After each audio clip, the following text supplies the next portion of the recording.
Hi children, welcome to today's chemistry class. In the previous videos, we have discussed about the trends in physical properties of atoms, that is atomic radius, ionization enthalpy, electron gain enthalpy and electronegativity. Next we have to study about the trends in chemical properties of these atoms. Only a few chemical properties we are studying in this lesson. More chemical properties we will study in another lessons. Okay. So we know that these chemical properties of atoms are mainly depending upon their electronic configuration and the number of valence electrons. What do you mean by valence electrons? The electrons present in the last energy level, they are known as the valence electrons. And depending upon this number of valence electrons, these atoms will either lose electron or gain electron or share electron in order to get stable configuration, isn't it? That already we have studied. And that number of electrons they are losing, gaining or sharing to get a stable configuration is known as their valency. So valency is one of the fundamental property of an atom. It gives the combining capacity of that atom. And valency will be equal to the number of electrons present in the valence shell, or 8 minus the number of electrons present in the valence shell. In the case of these S block and P block elements, valency will be either equal to their number of valence electrons or 8 minus number of valence electrons for first two groups, and for 13th group and 14th group their valency will be equal to their number of valence electrons. But from 15th to 18th group, their valency will be equal to 8 minus number of valence electron. So we can tell that when we are moving from left side to right side, the valency first increases up to 4, then it decreases to 0. That already we have studied, isn't it? Now for the D block and F block elements, that is transition and inner transition elements, they are having variable valency, because in them not only the electrons present in the last energy level is involving in chemical reaction, but the electrons present in the inner shells also, that is penultimate shell and anti-penultimate shell also involving in the chemical reaction. So they are exhibiting variable valency. Okay. Now how this valency will vary from top to bottom? In a particular group, from top to bottom, all the elements are having same number of valence electrons, so their valency also will be same. Okay. Now let us study what are the variation of valency in a group and in a period. This represents second period elements and this represents third period elements, and we know that when we are moving from this left side to right side, what is the valency of these elements? Lithium valency 1 and beryllium valency 2 and boron valency 3, carbon 4, then nitrogen again 3, oxygen 2, fluorine 1 and neon 0. That we know, isn't it? So when we are moving from this left side to right side, the valency first increases up to 4, then it decreases to 0. I'm not explaining about how it is getting this valency 1, 2, 3, etc. That already we have studied in 10th standard, isn't it? So when we are moving from left side to right side, the valency first increases up to 4, then it decreases to 0. Like that, when we are coming to the third period elements, here also the valency sodium 1, magnesium 2, aluminium 3, silicon 4, then phosphorus exhibiting 2 valencies, that is 3 and 5, then sulfur 2, chlorine 1 and argon 0, isn't it? So here also we can see that from left side to right side, first it increases up to 4, then it decreases to 0. Then how this valency varies from top to bottom in a group?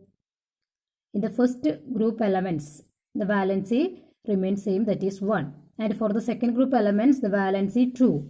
And for 13th, it is 3. For 14th, it is 4. Like that it goes. So we can tell that when we are moving from top to bottom in a group, the valency remains same. Now, the elements present in the left side of the periodic table, that is the elements present in the first two groups. Already we have studied that they contain either 1 or 2 electron in the last energy level. So they have a tendency to lose these electrons to form to get stable configuration. Since they are having a tendency to lose electrons, they are said to be electropositive, or they are exhibiting metallic character. So the elements present in the left side of the periodic table are purely metals.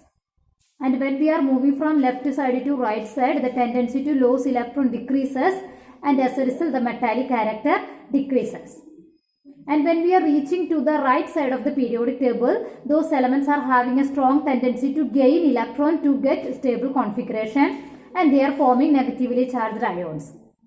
So they are said to be electronegative or non-metallic in nature. So at the right side of the periodic table, the elements are electronegative or non-metallic. So from left side to right side, the metallic character decreases and non-metallic character increases.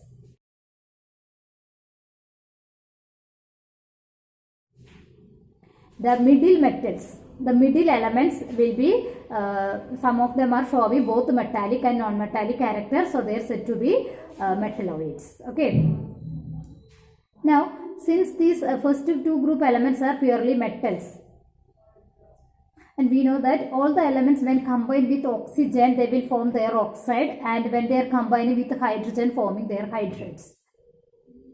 And these oxides of the first two group elements, they are said to be basic because they are metals. We know that the metallic oxides are basic in nature. So the oxides of the first two group elements are said to be purely basic. At the same time, the elements at the right side of the periodic table, they are non-metals. So when they are combined with oxygen, they will form non-metallic oxides, and these non-metallic oxides are exhibiting acidic character. So we can tell that the non-metallic oxides or the oxides of the right side elements are non-acidic in nature.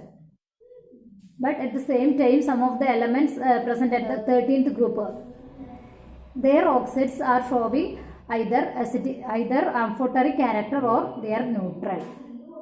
What do you mean by amphoteric? They show both acidic and basic properties.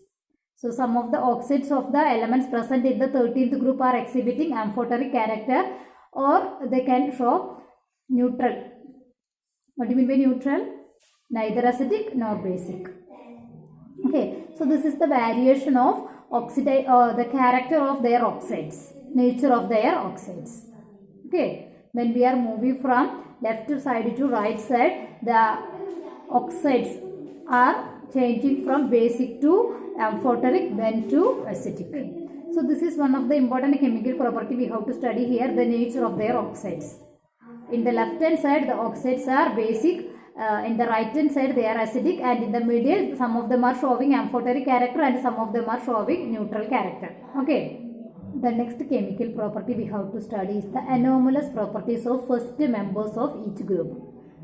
The first member of each group means the elements present in the second period. In the first group, that member is lithium, and in the second group it is beryllium. Then in 13th group, boron, then carbon, nitrogen, oxygen, fluorine. These are the first members of each group, isn't it? So these first members are showing some different properties.